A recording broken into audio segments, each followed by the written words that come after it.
Hi, today we're going to be working with the side curl, which is designed to relieve the chronic tension pattern of the trauma holding pattern. The trauma holding pattern impacts one side of the body, primarily impacts one side of the body, a shortening of the waist on one side of the body. It's often seen unlevel shoulders, a rotation in the pelvis, a rotation in the hips. Because of that shortening on the waist, it can also create this rotation in the torso, which impacts the hips, the shoulders, the rib cage, the spine, the pelvis. The trauma pattern is a real mess of stuff. So how does a trauma pattern develop? A trauma pattern can develop as a result of a trauma to the body.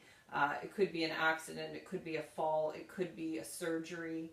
It's your body's response to pull away from pain. So if we had, say, a surgery in the surgery or injury on the right side of the body, we might start to kind of tip over to the left side of the body, which would shorten that waist.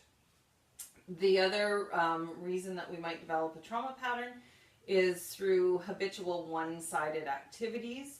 So if we're an athlete or we tend to use our right, I'm right-handed, so I talk with my right, I do everything with my right hand. So my body's actually developed quite a lovely trauma pattern on my left side.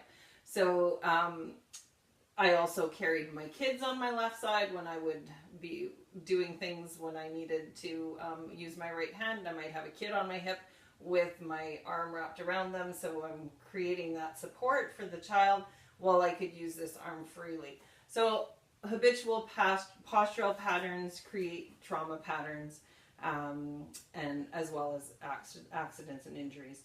So meet me down on the floor and we'll get working with our trauma pattern.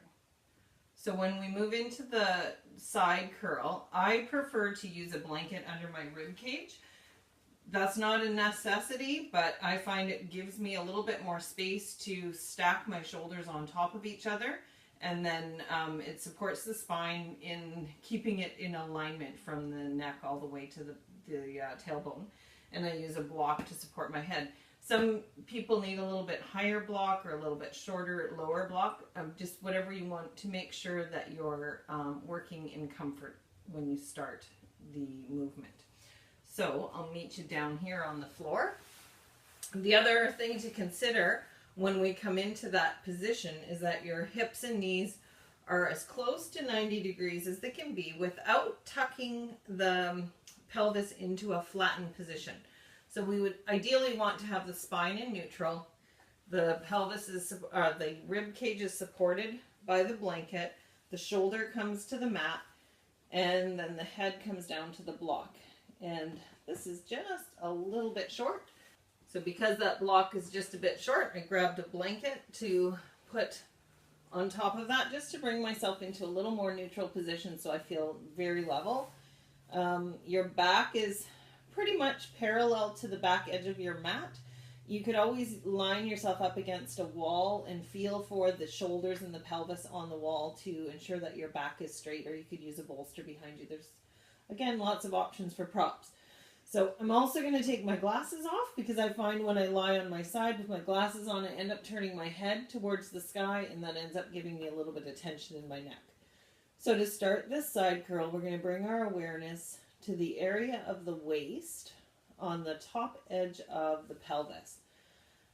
So that I'm on my left side, so my right side is to the sky. I'm going to start to think about bringing the pelvis up towards the ribs as I start to contract those muscles, and then I'm going to slowly let that pelvis settle back down to neutral. When you do this movement, we want to ensure that we're not arching or flattening the spine, so that this is a lateral movement of the spine and the pelvis. And then the other thing, sometimes we have a really hard time feeling this, and our thigh might want to drive the pelvis up by, we contract the front of the thigh or the hip flexor, and it pulls the front of the thigh up. So if we want to, if that tends to be our pattern, see if we can release the front of the thigh and really find just the waist. Another movement that can help us to become more aware of this area is to keep your knees drawn together, lift the top ankle, and what happens is it acts like a lever and pushes the pelvis up, and then we might be able to start to feel those muscles as we bring the leg back down and let them go. And then you could try the leg lift a few times to help you get a sense of those muscles, and then try without the leg and see if now you can find those muscles to actually do the work from the waist. And then once you've let that go again completely, we're going to bring your awareness to the lower rib cage on that right side.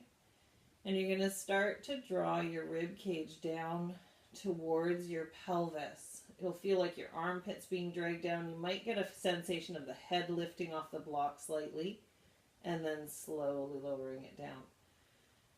Whatever degree of contraction you're coming into this, try to avoid feeling strain in the top of the shoulder and the neck. So don't let the head actually come right off the block yet. We'd rather have it supported. So once you've found that contraction in the ribs, then maybe bring the pelvis into that contraction, shortening the waist on that right side. Slowly release that contraction, letting it go completely and repeating it 2 more times. So we're shortening the waist. You think about your center pulling in the periphery, and again letting it go. If this is feeling fine here and it feels comfortable for you to take your right arm over your head, you take it over your head, you cradle the head in your hand. So your hand is going to be supporting the weight of the head. Again, you're going to connect to those side ribs. Start to draw the side ribs down as the arm maybe gets pulled in to lift the head. So I'm not using my hand to like pull on my neck. The weight of my head is resting into my hand. This lift is happening from the side ribs. And then you're going to slowly let that come down, lengthening it out, letting the weight of the head bring a little more length into that shoulder and side of the ribs. And then try that lift a couple of times. So it's coming from your center, lifting again. The center is pulling in the periphery, and then slowly letting it go. So we're connecting all of these movements to our core, our spine, and then if it feels right, bring the pelvis and the ribs towards each other, and then slowly lower that down. If you'd like to go to the fullest variation of this lift, then you bring the ankle towards the sky, the pelvis and the ribs move towards each other, and you come into that lift. Slowly lowering and releasing it completely. And then one more. And then slowly lowering down. Release it completely. And if it feels right, you can always take that arm overhead. Take a few breaths here. Maybe it feels right to take that leg towards the end of your mat. Let it be supported by the floor. And take a few breaths into that lovely space on the right side.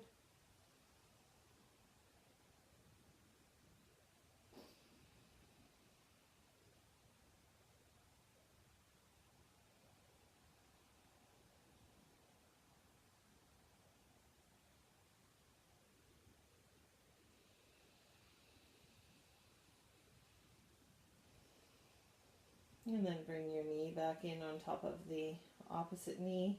You bring your arm down to your side. And then we're going to take the time to pause on your back. So go ahead and remove the props from underneath you. Turn over onto your back. Settle in on your mat for just a moment, either with the knees bent or the legs extended, taking a couple of breaths. Notice the difference of the side that you just worked compared to the other side that you were lying on. And then we'll take this over onto the other side. So when you come onto your other side, know that each side of your body may need a little bit different propping. So you might want to check it out and then see if you need more support or not. So again, you're going to have the blanket, or if you're using that blanket to support your rib cage, your shoulder comes to the floor.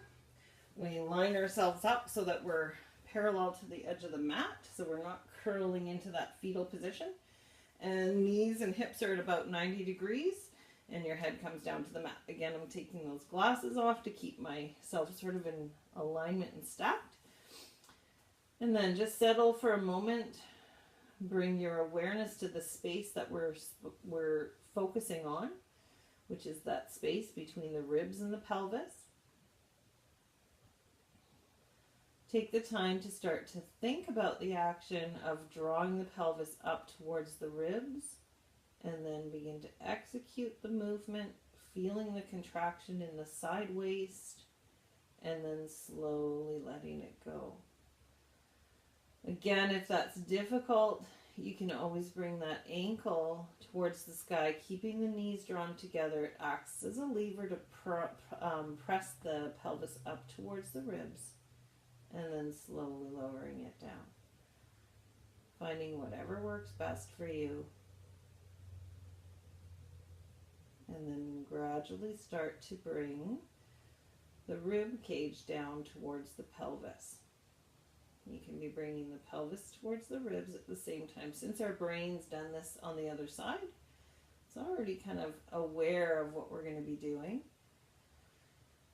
But if you find that you're having difficulty with one of those movements, whether it's bringing the pelvis up or the ribs down, break it down and then join it together. So you always have the option to play with these movements. And again, we want to make sure that we're not moving into an arch or flatten in the spine. And then complete the last one, bringing the ribs and the pelvis towards each other.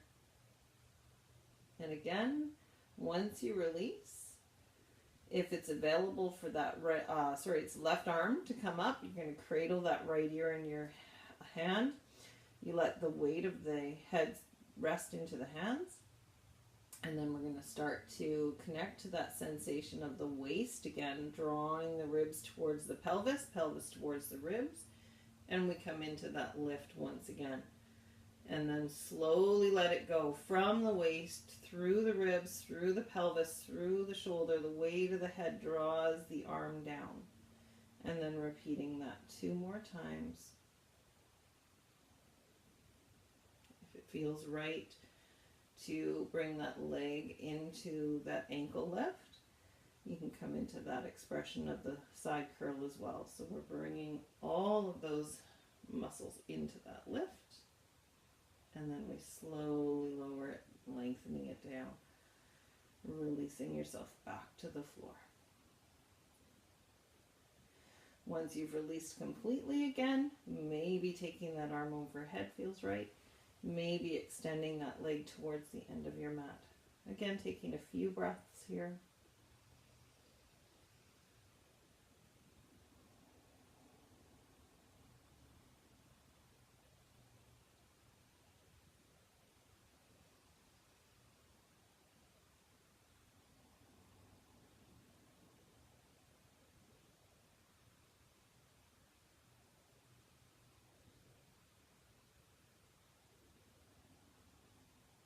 Bringing the leg back in, bringing your arm back down, and then taking the time again to roll over onto your back, clear your props out from underneath you, coming onto your back, and once again comparing the 2 sides of your body. So hopefully now that we've worked both sides, there's a little more sense of levelness or evenness to both sides.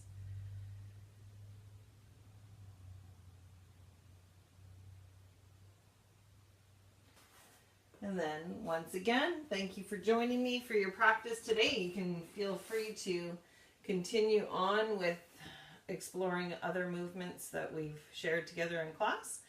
And I'll see you back on your mat another day. Thanks.